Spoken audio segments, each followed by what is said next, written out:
open mic album for this week, and it comes from Sweden, Gothenburg to be precise. It is In Flames' 2006 album Come Clarity. It was their eighth studio album, and at this point they were very firmly in the middle of playing an alt metal sound and the, excuse me, more old school melodic death metal sound.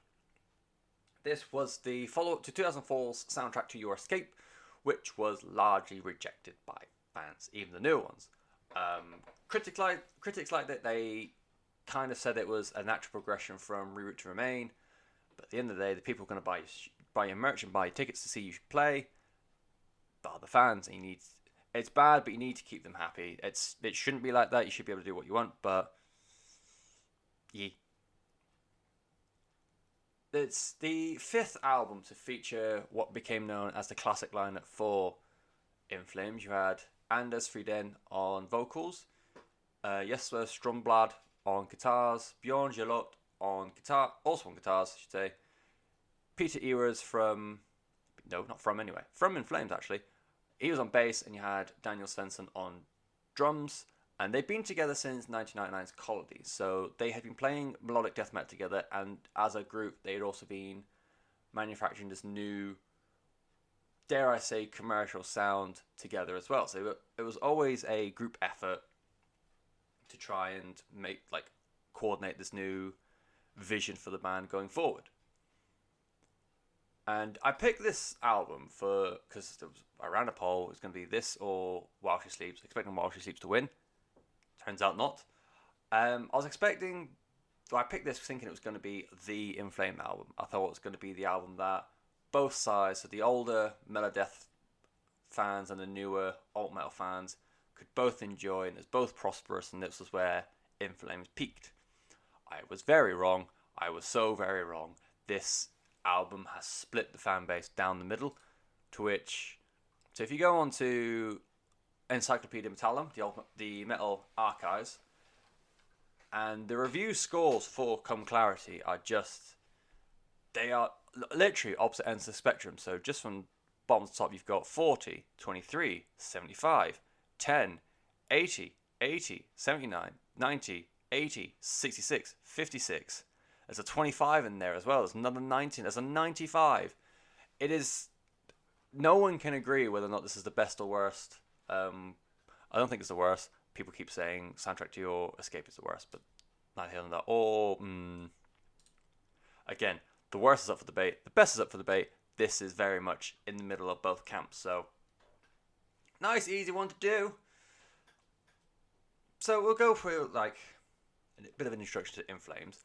They are considered pioneers of the melodic death metal genre. They helped pioneer the sound that's been later known as the Gothenburg metal sound, along with bands like Dark Tranquillity and At the Gates.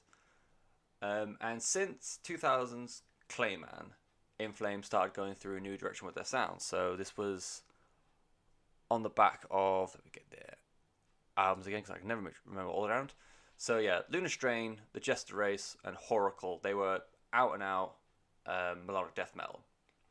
Colony and Clayman started to play with more streamlined, a bit softer sort of sound, but not too much to stray away from what they were known for. And then it was Reroute to Remain that really hit home this new direction. There was more clean vocals, lots more keyboards, and there was a lot of alt metal influence at the time. Bear in mind it was 2002, so new metal was at its peak at this point. And to the point where there's lots of moments on this album, on Reroute to Remain, that sounds a bit like edgy Korn.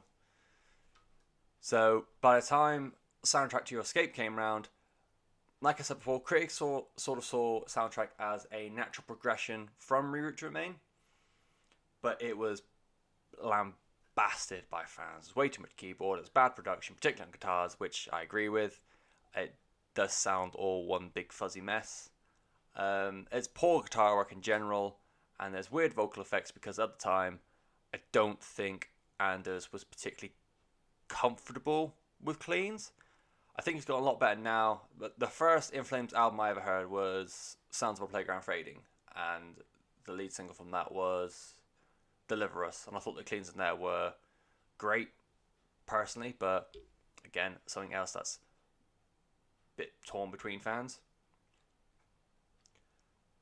And yeah, as a whole, Soundtrack to Your Escape was kind of seen as disaster. So Come Clarity was accidentally a make or break album. They either had to revert back and make their old fan base happy, or they had to get this new modern metal sound that they were going for down to a T to appease the new fan base that had been brought in from Reroute and Soundtrack. And you'd be forgiven for thinking they had gone for option A and gone back to their older sound with Take This Life, because like even to this day it remains a live favorite from both camps. It is a very, very fast-paced, riffy, melodic death metal song with the huge searing vocals.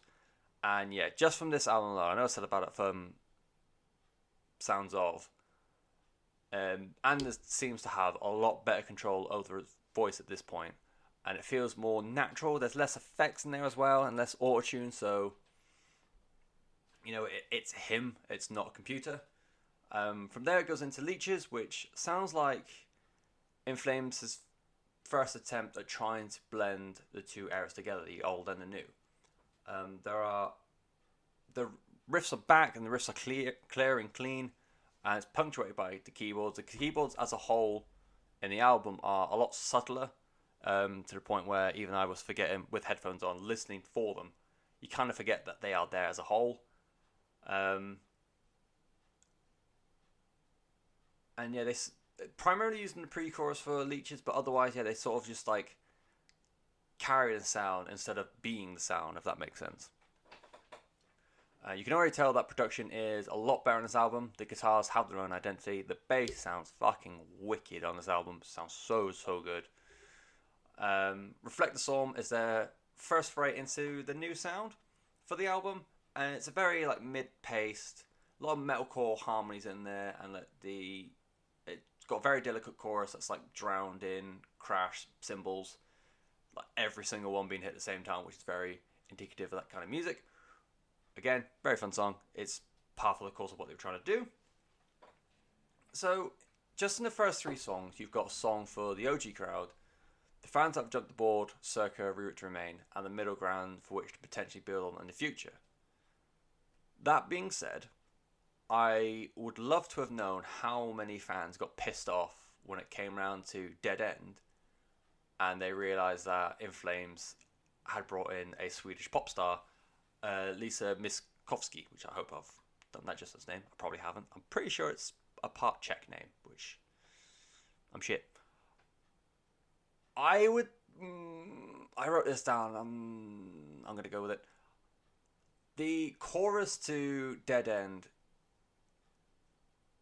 it may be the best chorus on the whole album. I keep thinking of. I really like the song Scream, which I'll talk about a bit more in a bit, but yeah, the way it sort of like bounces between Lisa's very delicate voice and Anders still screaming in the chorus, even though he's with this like pop centric vocalist. Yeah, I still love the fact that they were still taking risks and catering to what they want to do deep down, despite the fact that, like I said before, it's a very make or break kind of album at this point. Excuse me. As I said, Scream potentially is one of my, if not the favourite song for me from the album. The lyrics are super cringy, but I don't know what it is. It's got this weird like punk rock feel to it. Svensson's drums on here are absolutely top notch. They are so fucking great. The little fills here and there just to keep the sound going along. The trade off between his double kick death metal kind of drumming and the more modern like metalcore alt metal kind of thing as well. I thought, yeah, Scream is everything I want from like an angry Megadeth song, I guess, mostly because it's punk as fuck. The second half of the album after Scream kind of just feels like it's a continuation from all the trends and styles they set off in the first half. So the first half of Come Clarity is a lot more iconic, and then that like sets the stage, and then the second half is just repeating those like tropes as they set up. The standout songs are, first of all, we got Crawl Through Knives. It's the first song in a while where the keyboards have a featured prominence. And yeah, as I said, kind of like alluded to before, like keyboards on the album don't saturate, the album's sound as much as what I've heard from Reroute and Soundtrack. They are used to complement the instruments instead of overwhelm them, which I think is a very, very key difference compared to what they're doing before and what other bands have done. And what other bands continue to do, actually, look at a lot of gent bands, and gent is a very guitar-centric brand of music. But on a lot of... And yeah, they've got like keyboard used here and there, but you've got some bands who make the keyboard the lead instrument, which some genres that works, like prog rock and symphonic metal and that kind of thing. But gent and melodic death metal isn't really a keyboard kind of genre. They are more for the guitars and more for the drums and more for the bass and even more for the vocals. And yeah, so I think at this point, In Flames started to realise how to use the keyboard a lot better. Anders' voice, his clean voice, I should say, peaks in the choruses here. I've heard bits of the other two albums where he does... There's a lot of flack aimed at Anders based on his clean vocals. And I never quite understood it. Like I said, I got in a Playground Fading and I thought his vocals were perfectly fine, perfectly capable. In fact, I quite enjoy them. And I couldn't understand why everyone was hating on them. Listened to the other two albums and thought, yeah, he was learning by doing, which is fair enough. It's the only way you really learn anything in this world is by just giving it a bash. And yeah, to move on, they always had Iron Maiden as a benchmark in the sound. Stromblad has come on record to say I don't know if he said it. Basically, he founded the band to try and write music that combined the melodic guitar style of Iron Maiden with the brutality of death metal. And I think this is the most Iron Maiden song In Flames have done, at least what I've heard so far. In Vanishing Light, it's hugely fast-paced, but so equally hugely melodic. And the riffs on there, on the chorus and just before the solo, they are very Iron Maiden trad metal-y, and I think almost borderline power metal at times, to really like carry the song home. Come Clarity as a whole acts as a middle ground for a lot of In Flames fans. Like just reading through reviews and forums and that kind of thing, every time they rank albums in order, no matter what end of the spectrum you're looking at, Come Clarity usually sits somewhere in the middle. It very rarely is towards the top, but equally rarely towards the bottom. It is literally just that middle ground that keeps both sides relatively happy. And as someone who's more familiar with modern In Flames, I can see it's been a great gateway album for me to go back into early back catalogue, like The Jester Race, Horacle, Colony, and that kind of thing. But I wouldn't necessarily say the other way round. There's more of an overlap in riffs from Come Clarity to the first 4 albums or so. So there's a lot more like similarities there. But as much as I said it does act as a middle ground, there's less in common with latter day In Flames. I would say A Sense of Purpose has a lot more in common with A Sense of Purpose onwards has a lot more in common with like Reroute or Soundtrack or that sort of thing. So I think Come Clarity sits in its own little bubble, but it bridges that gap alone. So I think I've been a bit naive, I guess, just to assume that In Flames were down to 2 halves. I think up to Clayman is one era of the band. I think Reroute and Soundtrack could just be... It's like the demos that lead up to the modern day sound. So I guess they are kind of middle ground. Then Come Clarity sits alone. And then, yeah, from A Sense of Purpose onwards, that is this new era, I guess. But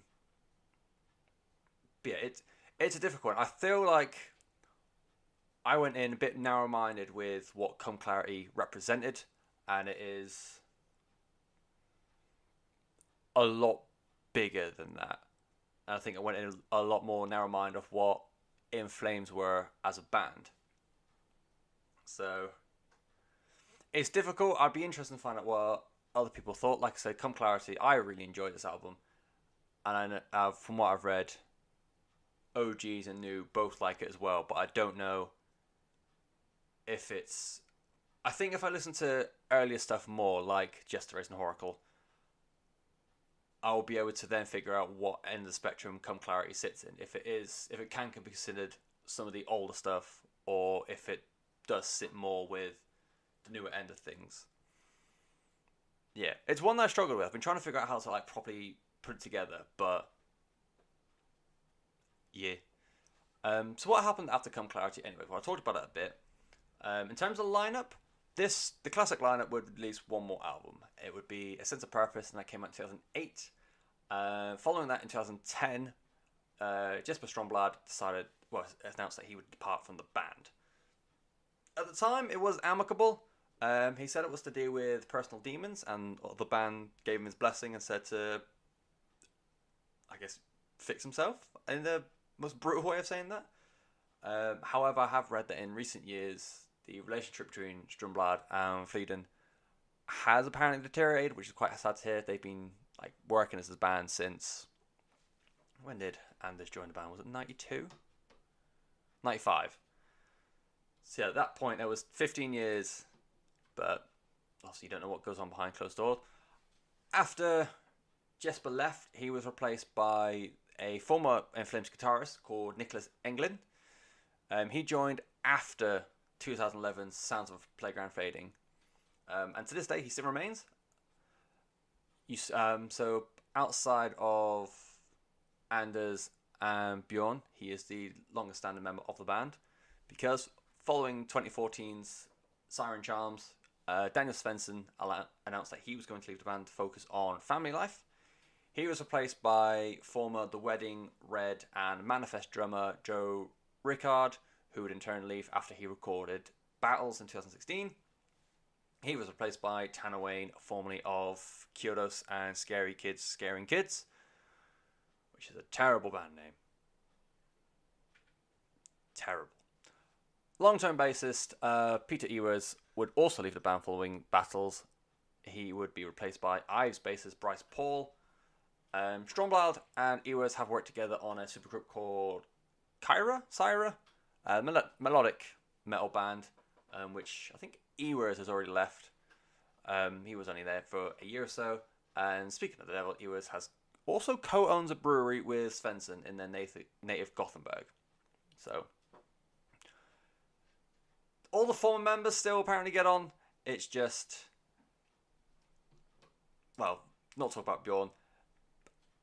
It's hard to figure out what is going on because we just don't know. We just don't know. If I was to compare this era of In Flames with any of the band, my immediate points were Soilwork. After doing a little bit of digging, I compared them to Children of Bodom loosely, as well as Malefice from the UK. So I imagine at this point, like if you're into this end of music, you are already into or already aware of In Flames. You've already made a decision of whether or not you like them. But yeah, like I said, it strikes me as weird. Without context, and it's probably down on more. Well, it is down on me. Without context, I don't know where Come Clarity sits in the grand In Flames scheme of things. But if nothing else, it's got me wanting to go back and listen to those old albums to find out where it does all sit.